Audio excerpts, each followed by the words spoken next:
13 de julio, 12:12. El ejército cristiano llega a las montañas de Sierra Morena. 8,000 caballeros españoles contemplan una garganta estrecha de menos de 10 metros de ancho, acantilados de 100 metros a ambos lados, arqueros almohades en las alturas. El paso está preparado, es una zona de matanza y no hay otra salida. Esta es la historia de cómo la geografía se convirtió en un arma, de cómo el camino secreto de un pastor sorteó una fortaleza imposible y de cómo la carga de caballería más pesada de la España medieval destrozó un imperio en una sola tarde. Verás las medidas exactas del valle preparado que debería haber matado de hambre al ejército cristiano. La evidencia arqueológica del desvío secreto descubierto con LIDAR en 2024. El análisis táctico de cómo 8,000 caballeros destruyeron una fuerza 3 veces mayor. Y entenderás por qué esta batalla del 16 de julio de 1212 puso fin a 5 siglos de dominio almohade en España, comenzando 17 años antes, cuando todo salió catastróficamente mal. Si valoras la historia militar con fuentes y medidas reales, suscríbete. Comenta desde donde nos ves. Ahora, a las Navas. 1195. La batalla de Alarcos. El rey Alfonso el VIII de Castilla se enfrenta al califa almohade Abu Yusuf Yaqub al-Mansur. Alfonso comanda quizás 9,000 hombres. Al-Mansur trae 30,000. Los castellanos cargan. La caballería ligera almohade ejecuta la torna fuye, la retirada fingida. Los caballeros cristianos persiguen hacia terreno accidentado. Las alas almohades colapsan hacia adentro. Encierro. Matanza. Alfonso pierde la mayor parte de su ejército y apenas escapa con vida. Los almohades capturan la fortaleza de Alarcos y avanzan hacia el norte, a territorio castellano. Durante 17 años, Alfonso planea su venganza. Pero no puede hacerlo solo. Castilla está agotada, así que hace algo sin precedentes. Va a Roma, 1211. Alfonso convence al Papa Inocencio III para que declare una cruzada formal contra los almohades. No solo una guerra española, una guerra santa paneuropea. El Papa ofrece indulgencias plenarias, perdón de pecados para cualquiera que luche. Caballeros de Francia, Portugal y los estados italianos comienzan a llegar a Toledo. Para junio de 1212, la coalición se reúne. Alfonso el VIII de Castilla comanda el centro. Pedro el II de Aragón lidera el ala oriental. Sancho el VII de Navarra sostiene el flanco occidental. El arzobispo Rodrigo Jiménez de Rada, el hombre que orquestó toda la cruzada, cabalga con ellos. También lo hacen las órdenes militares. Caballeros templarios, caballeros hospitalarios, la Orden de Calatrava, la Orden de Santiago. No son levas feudales, son guerreros profesionales que entrenan todo el año para este tipo de batallas. Fuerza cristiana total, 12,000 a 14,000 hombres. Estimaciones modernas de Francisco García Fitz, profesor de Historia Medieval en la Universidad de Extremadura. Su monografía de 1212, Las Navas de Tolosa, una batalla decisiva, elimina las exageraciones medievales. No los 60,000 reclamados en crónicas posteriores, no los 100,000 en cartas de propaganda, 12 a 14,000, 8 a 10,000 de caballería pesada, 2 a 4,000 de infantería y apoyo. Frente a ellos, Muhammad al-Nasir. Los almohades lo llaman al-Nasir Lidin Allah, el defensor de la fe de Dios. Los cristianos lo llaman Mir Mamolín, una corrupción del título árabe Amir al-Muminin, comandante de los fieles. Es el nieto del hombre que aplastó a Alfonso en Alarcos y ha traído un ejército para terminar lo que su abuelo comenzó. Fuerza de al-Nasir, 25,000 a 30,000 hombres. De nuevo, las cifras de García Fitz basadas en análisis logísticos y recientes estudios arqueológicos. No los 200,000 reclamados por cronistas cristianos. No los 600,000 en los relatos más absurdos. 25 a 30,000, todavía el doble de los números cristianos. Caballería ligera del norte de África. Infantería andalusí. Guerreros tribales bereberes. Y su guardia de élite, los Imesebelen, la Guardia Negra. 1 a 3,000 guerreros fanáticos jurados a morir protegiendo al califa. 24 de junio de 1212. El ejército cristiano marcha hacia el sur desde Toledo. 260 kilómetros hasta el campo de batalla, a 15 a 20 kilómetros por día con un tren de bagajes completo. Eso son aproximadamente 2 semanas. No se mueven rápido, mueven una ciudad móvil. Los caballos necesitan 100,000 litros de agua al día. Los hombres necesitan comida, tiendas, armas, equipo de repuesto. Esto no es una incursión, es una invasión. Al-Nasir sabe que vienen. Ha tenido exploradores vigilando desde que salieron de Toledo y toma una brillante decisión táctica. No los enfrentará en campo abierto, donde la caballería pesada cristiana pueda cargar. Usará las montañas. La cordillera de Sierra Morena corre de este a oeste a través del sur de España. Solo hay unos pocos pasos. La ruta principal hacia el sur es el desfiladero de Despeñaperros, el puerto de la Losa, el paso de la Losa. Es un cuello de botella natural. 10 metros de ancho en algunos lugares, acantilados de 100 metros de altura a ambos lados, un solo camino serpenteando. Al-Nasir lo fortifica, posiciona arqueros en las alturas, coloca infantería en las secciones estrechas, controla las fuentes de agua. Cualquier ejército que intente forzar el paso será masacrado desde arriba, y cualquier ejército que acampe fuera del paso se quedará sin agua en días. No es solo una posición defensiva, es una trampa. El valle está preparado. 13 de julio. La vanguardia cristiana llega al paso. Ven las posiciones almohades, ven los arqueros, ven la imposibilidad. El arzobispo Rodrigo Jiménez de Rada, que estuvo allí y escribió la crónica principal de Rebus Hispaniae en 1243, describe la desesperación. El ejército no puede avanzar, no pueden quedarse donde están. El agua más cercana está controlada por los almohades. Los caballos ya están sufriendo. Los hombres racionan. Algunos de los cruzados franceses e italianos que se apuntaron por gloria y se encontraron con logística empiezan a desertar. Se dan la vuelta hacia el norte. Alfonso se enfrenta a la aniquilación sin batalla, hambruna o un asalto suicida al desfiladero. Entonces, el 14 de julio, aparece un hombre. Las crónicas lo llaman pastor. Algunos lo nombran Martín Alhaja. Apariencia ruda, curtido por el clima, le dice a los comandantes cristianos que conoce otra forma de atravesar las montañas, un camino que los pastores usan para mover rebaños durante la migración estacional. El puerto del rey, el paso del rey, evita por completo el desfiladero fortificado. Alfonso no tiene otra opción. Confía en el pastor. 14 de julio. El ejército comienza el desvío. No es un camino, es un sendero, apenas visible, empinado en algunas secciones, pero funciona. Toda la hueste cristiana, 12.000 hombres y miles de caballos, se abre paso por las montañas por un camino que los almohades no saben que existe. Para el 15 de julio, emergen en la Mesa del Rey, una meseta de 4 kilómetros cuadrados a 800 metros de altitud, y directamente debajo de ellos, el campamento principal almohade. Al-Nasir está completamente fuera de posición. Sus fortificaciones están ahora detrás del ejército cristiano. Inútiles. Su trampa se ha activado, pero está vacía. Los dos ejércitos se enfrentan en campo abierto. Exactamente lo que Al-Nasir quería evitar, exactamente lo que Alfonso necesitaba. El pastor desaparece de las crónicas a partir de este punto. ¿Era real? Casi con certeza. Las rutas de trashumancia, el movimiento estacional de ovejas entre pastos de verano e invierno, cruzaban Sierra Morena durante siglos. Los guías locales conocían caminos que no aparecían en ningún mapa. ¿Fue intervención divina? Eso es lo que promovió el arzobispo Rada. La historia de que el pastor era un ángel enviado por Dios se convirtió en propaganda oficial de la cruzada. ¿Era un explorador profesional?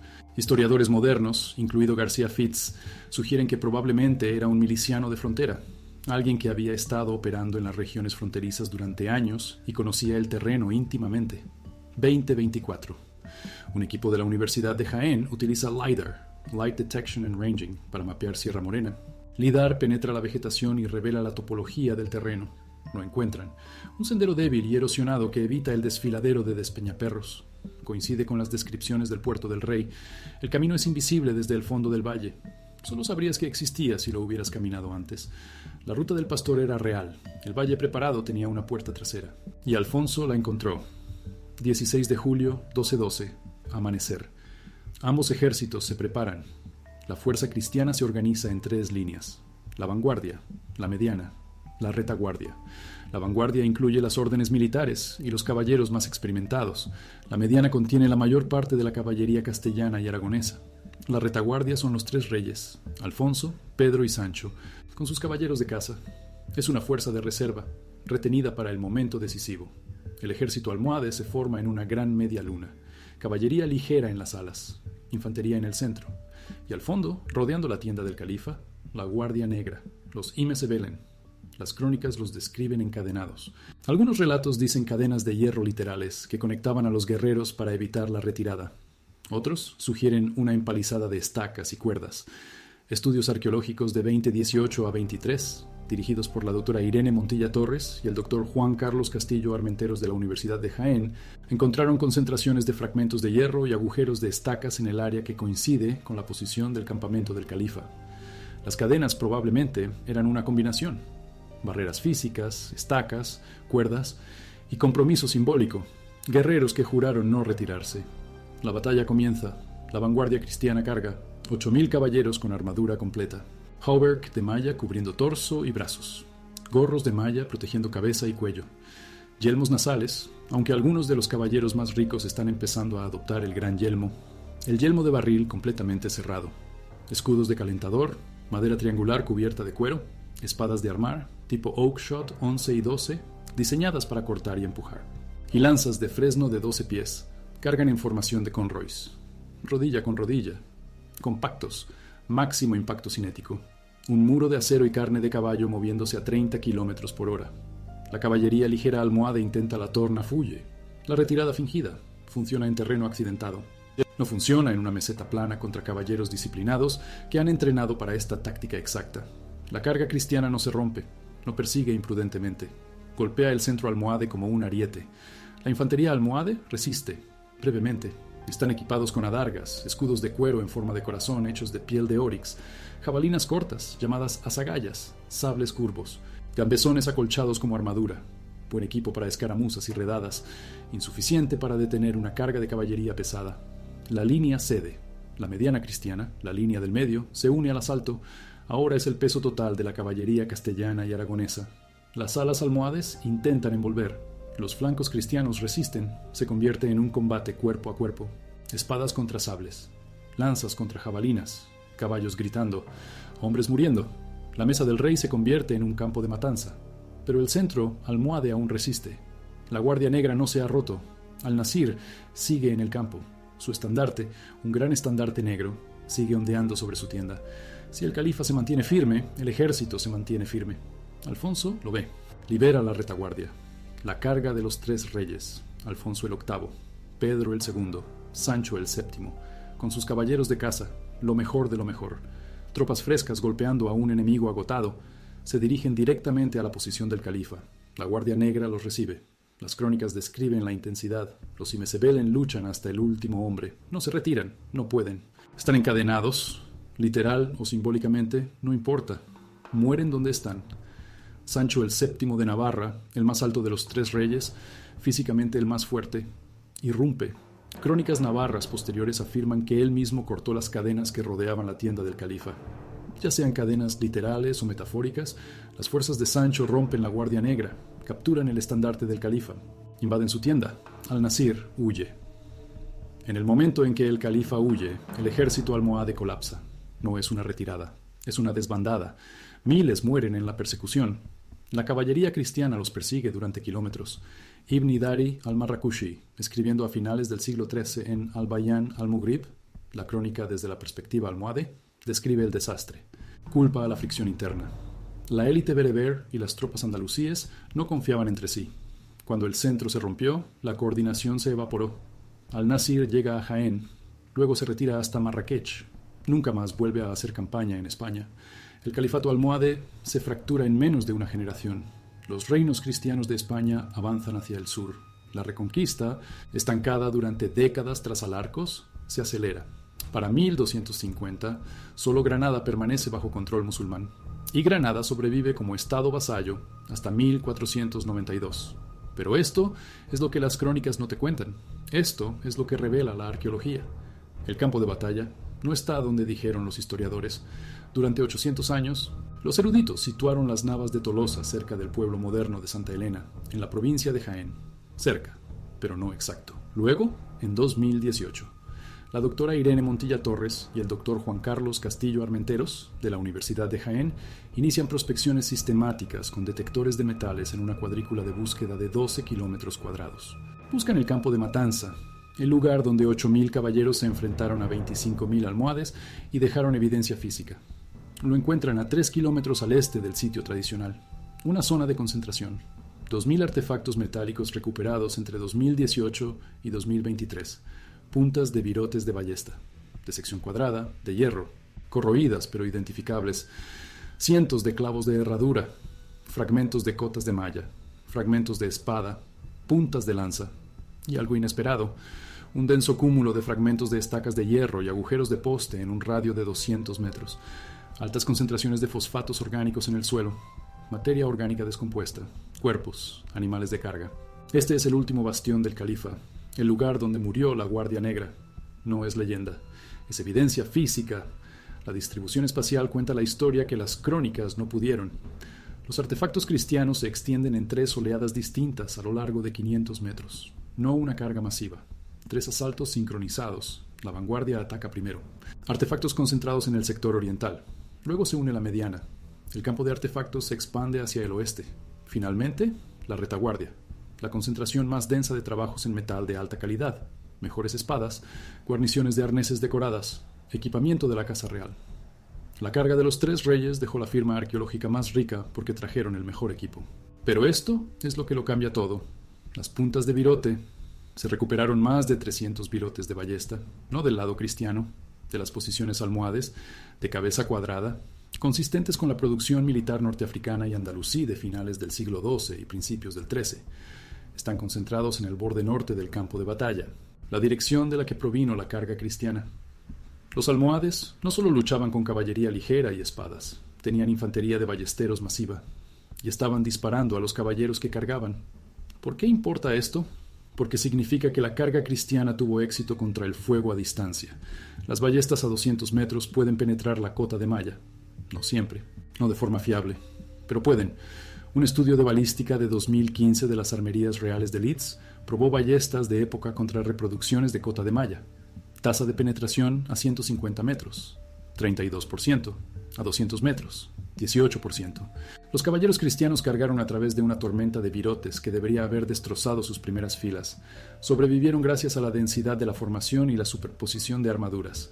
La formación de conroys, rodilla con rodilla, escudos superpuestos, un muro, no una línea.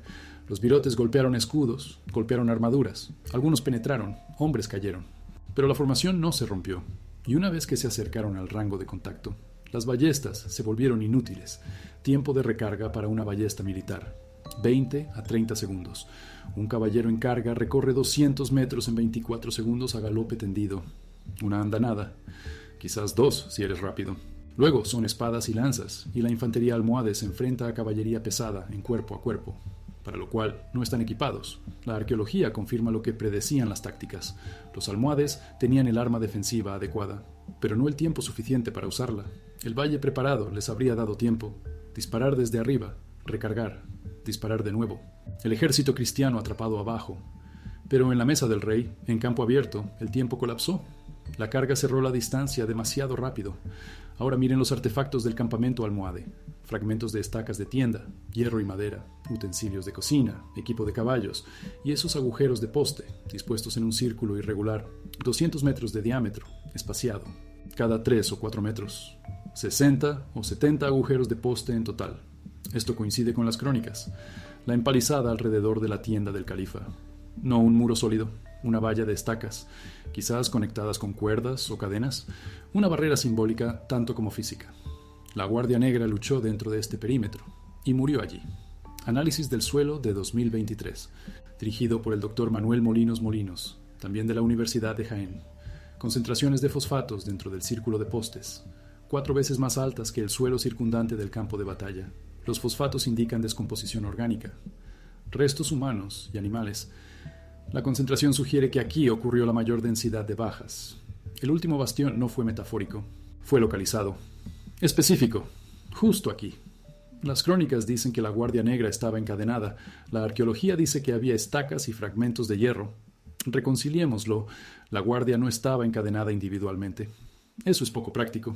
No se puede luchar eficazmente encadenado al hombre de al lado, pero estaban encerrados, estacas clavadas en el suelo, cuerdas o cadenas conectando las estacas.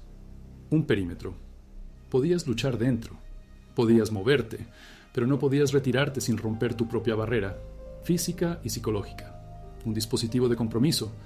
Cuando las fuerzas de Sancho el VII rompieron, no estaban cortando cadenas de guerreros individuales, estaban rompiendo la empalizada, rompiendo estacas, cortando cuerdas. Las crónicas navarras lo exageraron en cadenas personales porque es más dramático, pero la verdad fundamental se mantiene. Había una barrera, fue construida deliberadamente y fue superada. Aquí está el detalle que lo sella. Entre los artefactos dentro del círculo de postes, fragmentos de un gran estandarte textil, muy deteriorado. Pero el análisis químico identificó rastros de tinte negro, a base de índigo, consistente con la producción textil norteafricana. Probablemente sea un fragmento del estandarte del califa, el enorme estandarte negro que describen las crónicas. Estaba aquí, en este círculo, cuando cayó el campamento. Los fragmentos del estandarte se encuentran ahora en el Museo de Jaén, número de catálogo LNT 2019-08437, expuestos en una vitrina climatizada. 6 pequeños trozos. El más grande mide 8 centímetros por 12 centímetros. Tela negra. Bordes deshilachados. 812 años de antigüedad.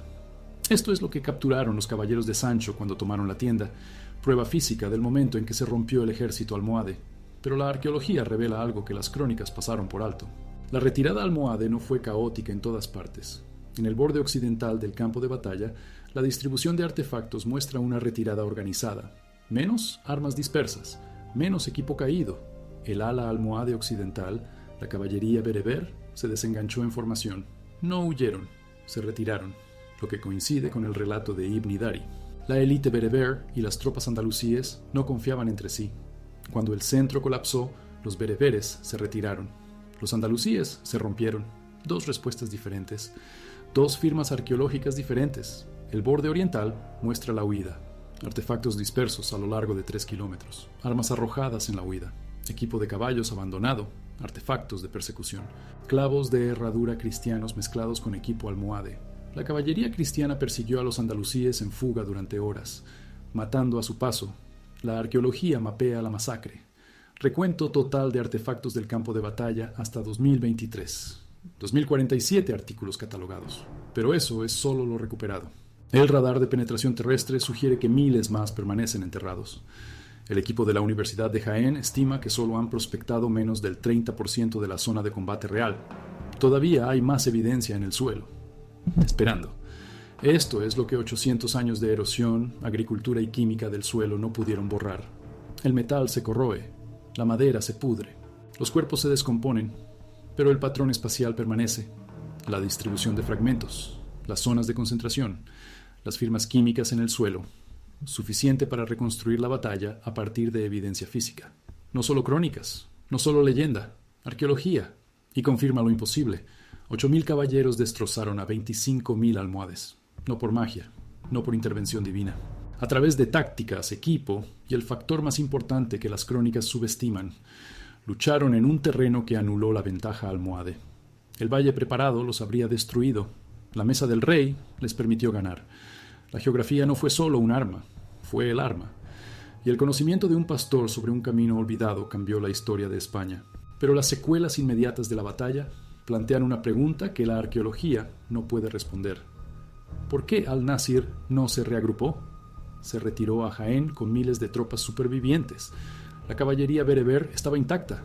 Tenía ciudades fortificadas, líneas de suministro. Podría haber librado una campaña defensiva, obligar a los cristianos a asediar fortalezas, desgastarlos por atrición. En cambio, abandonó España por completo. Regresó a Marrakech. Nunca volvió. La derrota militar fue catastrófica, pero no insuperable. Entonces, ¿por qué colapsó el califato almohade tan completamente después de una batalla perdida? La respuesta no está en lo que sucedió en la mesa del rey, sino en lo que sucedió después, en las fracturas políticas que la batalla expuso, y en la única consecuencia que los cronistas medievales no pudieron predecir: el fin de la España musulmana unificada. El colapso no fue solo militar, fue ideológico. El califato almohade se construyó sobre una promesa religiosa: pureza, unidad, favor divino. Al-Nasir no era solo un líder político, era el comandante de los fieles, el defensor de la religión de Dios. Su legitimidad se basaba en la victoria, en la idea de que Dios apoyaba la causa almohade. Las Navas destrozó esa narrativa, no solo una derrota, una crisis teológica. Cuando Al-Nasir huyó del campo, no solo abandonó a su ejército, abandonó la afirmación de que Dios estaba de su lado. Y en un imperio teocrático, eso es fatal. A los pocos meses, estallaron rebeliones en todo el norte de África y Al-Ándalus. Gobernadores locales declararon la independencia. Tribus bereberes retiraron su apoyo. Los gobernadores almohades en España, los que sobrevivieron a la batalla, dejaron de enviar impuestos a Marrakech. Se quedaron con los ingresos, construyeron sus propias bases de poder. El imperio se fragmentó en taifas, pequeños reinos, exactamente contra lo que los almohades se habían unificado un siglo antes. Para 1224, 12 años después de las Navas, el califato almohade solo controlaba Marrakech y un territorio menguante en Marruecos. Para 1269 dejó de existir por completo. El último califa fue asesinado en un golpe de palacio. Ningún sucesor reclamó el título. La dinastía que una vez gobernó desde el Atlántico hasta Trípoli desapareció en 2 generaciones. Todo porque una batalla destruyó el mito de la invencibilidad. Pero aquí está el detalle que explica por qué el colapso fue tan total. Los almohades no solo luchaban contra cristianos, luchaban contra sí mismos. Documentos internos de la época, analizados por Maribel Fierro en el Consejo Superior de Investigaciones Científicas de España, revelan las fracturas. La élite militar, bereber, resentía a los administradores andalusíes. Los musulmanes andalusíes resentían a los bereberes norteafricanos. La aristocracia árabe resentía a ambos. Las Navas no creó estas tensiones, las expuso, y una vez expuestas, no pudieron ser contenidas. La crónica de Ibn Hidari culpa a las tropas andalusíes por romperse primero, pero fuentes bereberes culpan a los andalusíes por no apoyar a la caballería bereber. Fuentes cristianas afirman que ambos grupos huían antes de que terminara la batalla. Todos culpan a todos, lo que significa que la coalición que mantenía unido el imperio se disolvió en la mesa del rey. Los almohades perdieron la batalla, pero perdieron el imperio porque perdieron la confianza mutua, y los cristianos lo sabían. Alfonso no persiguió a Al-Násir hasta Marrakech, no lo necesitaba. Se volvió hacia el sur, tomó Baeza en 1227, Úbeda en 1233, Córdoba en 1236, Jaén en 1246, Sevilla en 1248, ciudad tras ciudad, no a través de grandes batallas, a través de asedios y negociaciones, porque los gobernadores almohades no tenían refuerzos viniendo, ninguna autoridad central para coordinar la defensa, estaban solos y lo sabían. Fernando III de Castilla, hijo de Alfonso, completó lo que su padre había iniciado. Para 1250, los reinos cristianos controlaban todo excepto Granada, y Granada solo sobrevivió porque se convirtió en un estado vasallo. Pagó tributo, reconoció la soberanía cristiana. La dinastía nazarí gobernó Granada durante otros 242 años, pero gobernó a expensas cristianas. La reconquista había terminado funcionalmente. Una batalla, el camino de un pastor, una tarde en una meseta. Y 5 siglos de dominio islámico en España terminaron. Pero las Navas tuvo una consecuencia más, una que los cronistas no pudieron prever. Creó un mito, el mito de la España cristiana, la idea de que España era intrínsecamente, naturalmente cristiana. Que la reconquista fue la restauración de un orden natural. Esa narrativa moldeó la identidad española durante 800 años. Justificó la expulsión de los judíos en 1492, las conversiones forzadas de musulmanes, la Inquisición, las conquistas coloniales en las Américas enmarcadas como extensiones de la Reconquista, la idea de que España tenía una misión divina. Todo ello se remonta a las Navas, a la historia del pastor, el milagro, las cadenas, la victoria imposible. La España moderna todavía lidia con ese legado, porque el mito de las Navas no es solo historia, es identidad, y la identidad es más difícil de excavar que los campos de batalla. El mito no solo moldeó España, moldeó como recordamos la batalla misma. Durante siglos, las Navas se enseñó como intervención divina. El pastor era un ángel, las cadenas eran grilletes de hierro literales. La victoria cristiana era prueba del favor de Dios. Esa versión apareció en los libros de texto, en monumentos nacionales, en el escudo de armas navarro, donde todavía figuran las cadenas que Sancho supuestamente rompió. La batalla se convirtió en leyenda, y las leyendas no necesitan precisión, necesitan significado, pero la arqueología no se preocupa por el significado, se preocupa por la evidencia. Y la evidencia cuenta una historia diferente, no un milagro, una operación militar. Brillante, sí, decisiva, absolutamente, pero humana, táctica. El pastor no era un ángel, era un guía local que conocía el terreno. Las cadenas no eran grilletes individuales, eran un perímetro defensivo, estacas y cuerdas, una barrera psicológica tanto como física. La victoria no fue favor divino, fue caballería pesada golpeando infantería ligera en campo abierto donde la infantería ligera no podía maniobrar. Despoja la mitología y lo que queda es más interesante, porque la verdadera historia no trata de que Dios elija bandos, trata de cómo 8.000 caballeros explotaron una única ventaja geográfica, la mesa del rey. 4 kilómetros cuadrados de meseta llana, sin barrancos, sin terreno roto, ningún lugar para que la caballería ligera almohade ejecutara la tornafulle. La retirada fingida solo funciona si tienes espacio para retirarte. En la meseta no había a dónde ir. Los almohades se vieron obligados a librar una batalla campal. El único tipo de enfrentamiento en el que la caballería pesada cristiana tenía una superioridad abrumadora. Y eso es lo que el Valle Preparado estaba diseñado para prevenir. Al-Nasir entendió perfectamente el problema táctico. No podía ganar en campo abierto, así que eligió un terreno que negaba la ventaja cristiana, la garganta de Despeñaperros, 10 metros de ancho, acantilados a ambos lados, arqueros en las alturas, fuentes de agua controladas. Era la posición defensiva perfecta. Si el ejército cristiano hubiera intentado forzar ese paso, habrían sido masacrados. Saetas de ballesta desde arriba, infantería bloqueando el estrecho camino, sin espacio para cargar, sin forma de desplegar la caballería en formación. El Valle Preparado habría funcionado, excepto que tenía una puerta trasera, el puerto del rey, y los cristianos la encontraron. Ese es el punto de inflexión, no intervención divina, información. Conocimiento local, un pastor que conocía las rutas de trashumancia, los caminos estacionales que los pastores usaban para mover rebaños entre pastos de verano e invierno. Esos caminos no aparecían en los mapas, no eran carreteras oficiales, eran solo senderos, marcados en el paisaje por siglos de uso, invisibles a menos que supieras dónde buscar. La encuesta LIDAR de 2024 lo demuestra. Detección y rango de luz.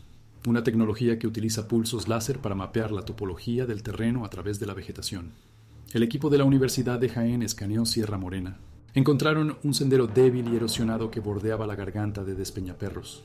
Coincide con las descripciones de las crónicas. Ancho, apenas suficiente para caballos en fila india. Pendiente, empinada en algunas secciones pero transitable. Longitud, aproximadamente 15 kilómetros. Emerge exactamente donde las crónicas dicen que apareció el ejército cristiano, en la mesa del rey, con vistas al campamento almohade. Ese sendero todavía está ahí, 812 años después, apenas visible. Pasarías junto a él sin darte cuenta, pero es real. Evidencia física del desvío, la puerta trasera que convirtió la trampa perfecta de Al-Nasir en una fortificación inútil. Geografía como arma. Pero solo si conoces la geografía. Y los cristianos sí la conocían, porque alguien se lo dijo. El pastor, Martín Halaja, o quien quiera que fuera realmente. Esto es lo que sabemos. Las crónicas lo describen como de apariencia ruda, curtido, un hombre que conocía las montañas. Apareció el 14 de julio, les contó a los comandantes cristianos sobre el camino. Llevó al ejército a través, luego desapareció del registro histórico, sin mención de pago, sin recompensa. Sin apariciones posteriores, simplemente se fue. Lo que plantea preguntas que los historiadores modernos todavía debaten. ¿Era un pastor? Posiblemente. La trashumancia era común en la España medieval. Los pastores movían rebaños cientos de kilómetros estacionalmente. Conocían el terreno íntimamente, mejor que cualquier mapa. ¿Era un miliciano de frontera? También es posible. Las regiones fronterizas entre la España cristiana y musulmana fueron disputadas durante siglos. Exploradores locales operaban en ambos lados, hombres que se ganaban la vida conociendo la tierra. ¿Era un espía? Algunos historiadores sugieren que era un agente cristiano que había estado operando en territorio almohade durante años, esperando el momento exacto. ¿O fue inventado? Esa es la teoría radical. Que el desvío ocurrió, pero el pastor se añadió más tarde. Un dispositivo narrativo para explicar cómo los cristianos encontraron el camino.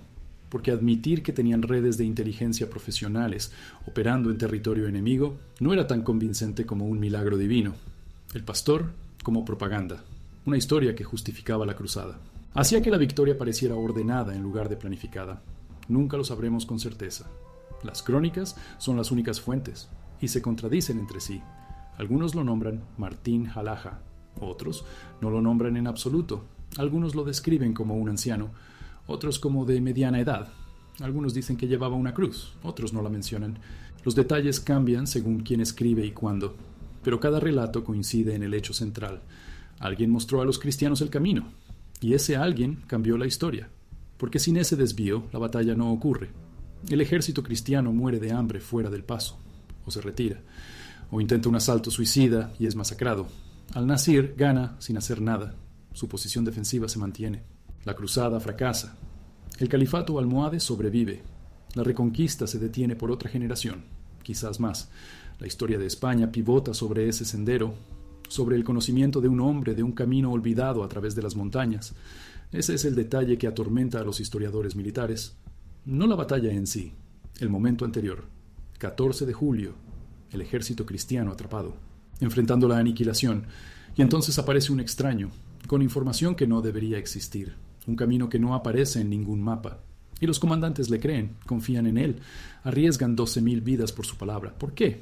Las crónicas no lo dicen. Simplemente registran que Alfonso aceptó la oferta del pastor y el ejército se movió.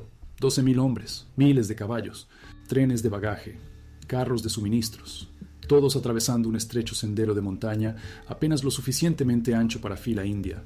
Tardaron 18 horas, desde el amanecer del 14 de julio hasta el mediodía del 15 de julio.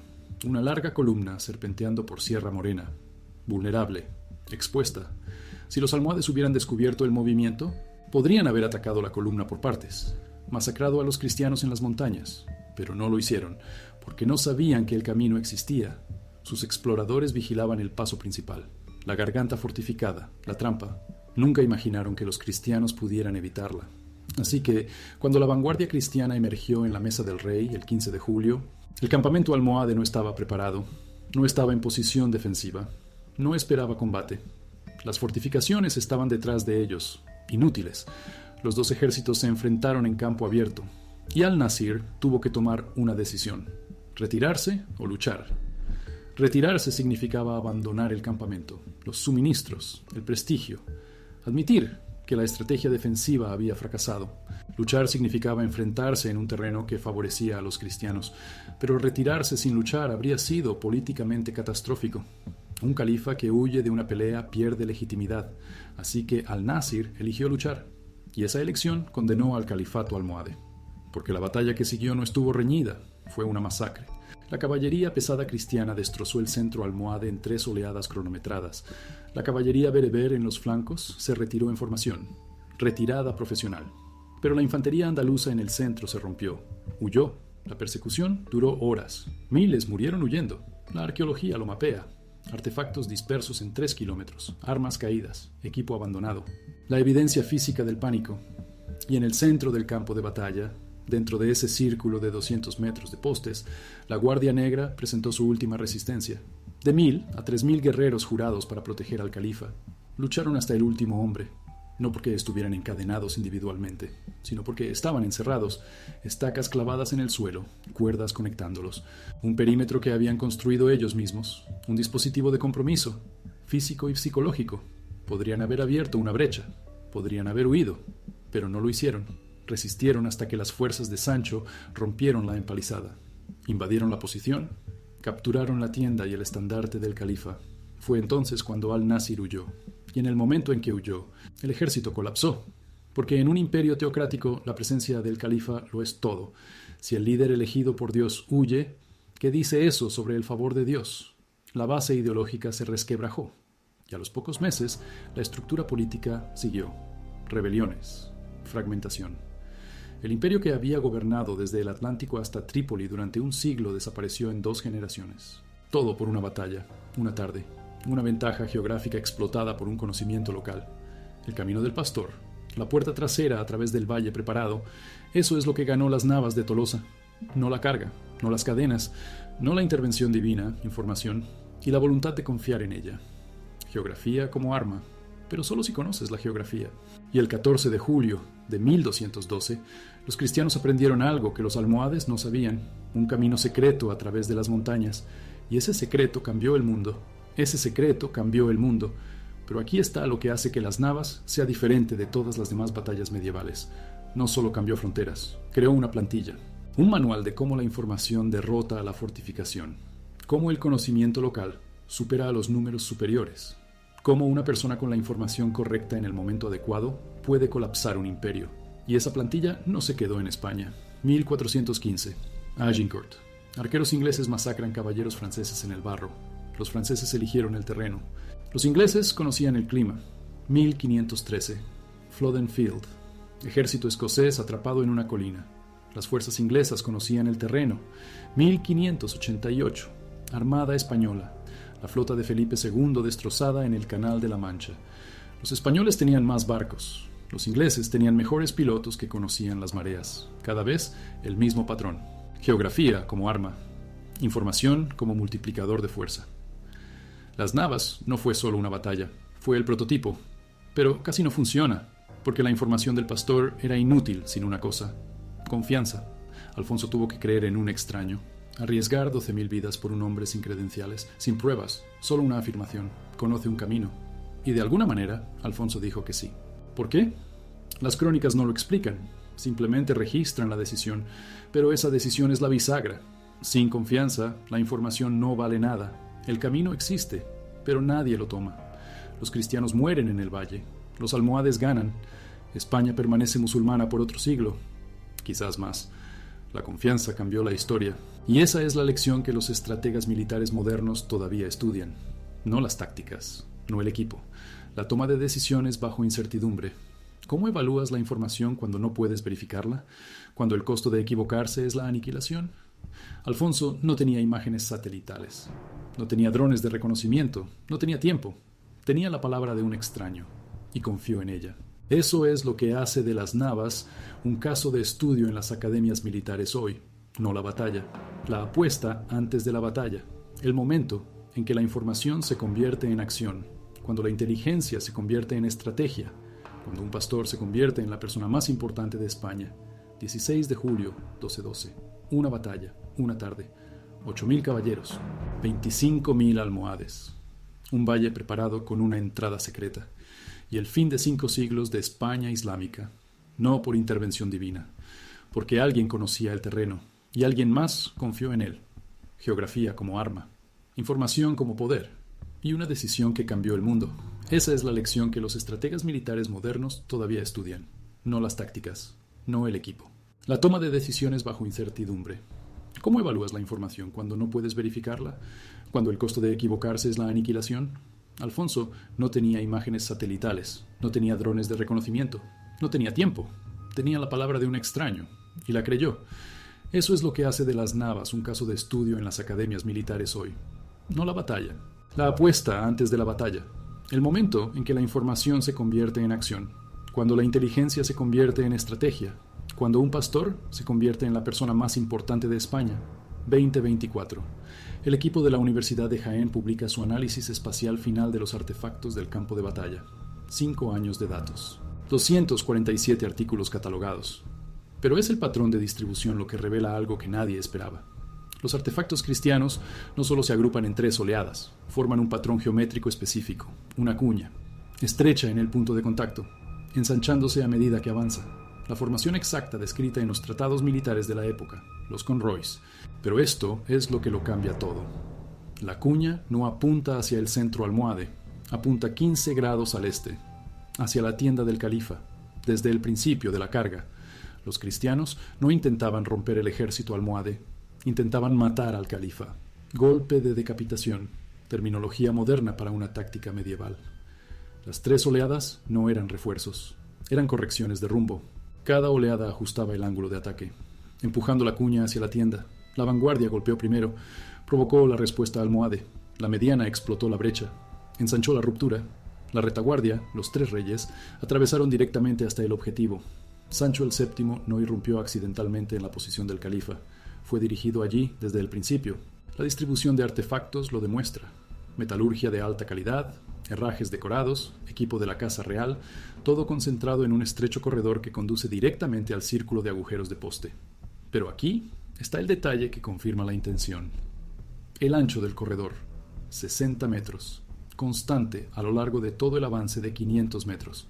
No una ola expansiva, no un combate caótico, un canal, mantenido deliberadamente.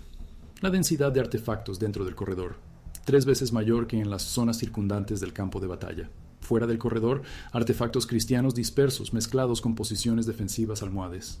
Dentro, pura concentración ofensiva, espadas, fragmentos de lanza, hierro de alta calidad, el equipo de los caballeros de la casa, la retaguardia, las fuerzas personales de los reyes impulsando la cuña y el ángulo. 15 grados al este, medido desde el norte magnético utilizando coordenadas GPS de artefactos. El equipo del Dr. Montilla Torres trazó cada hallazgo. 247 puntos de datos. El patrón emergió en 2023. Una precisión geométrica que los cronistas medievales no podrían haber fabricado, porque no tenían GPS, no tenían software de análisis espacial, no tenían mapas de distribución de artefactos. La cuña era real, el camino de la carga final. Y al final de ese camino, la mayor densidad de fragmentos de hierro, agujeros de estaca, concentraciones de fosfato, la guardia negra. El último obstáculo entre la vanguardia cristiana y el califa. No defendían una posición, defendían a una persona, y cuando esa persona huyó, la posición se volvió irrelevante. Esto no fue una batalla, fue un intento de asesinato que tuvo éxito táctico, pero fracasó literalmente. Al-Nasir escapó, pero su autoridad no, porque en un imperio teocrático, huir del campo de batalla es peor que morir en él. Las tropas almohades vieron huir a su califa, vieron morir a la Guardia Negra protegiendo una tienda vacía, vieron capturar el estandarte, y los cimientos ideológicos se resquebrajaron, no porque perdieran la batalla, porque perdieron la fe en el hombre que afirmaba tener el favor de Dios.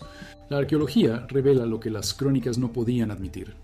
La victoria cristiana no se debió a un número superior, o a un mejor equipo, o a una intervención divina. Se trató de la selección del objetivo. Identificaron el centro de gravedad, el califa, y dirigieron una cuña directamente hacia él. Todo lo demás, las 3 oleadas, el momento, las formaciones, fue diseñado para permitir ese único objetivo: matar o capturar a Muhammad al-Nasir, terminar la guerra en una tarde. No lo capturaron, pero lo quebraron. Y eso fue suficiente. En 6 meses, los gobernadores almohades de toda España dejaron de reconocer su autoridad. En 2 años, el califato se estaba fragmentando. En una generación, dejó de existir.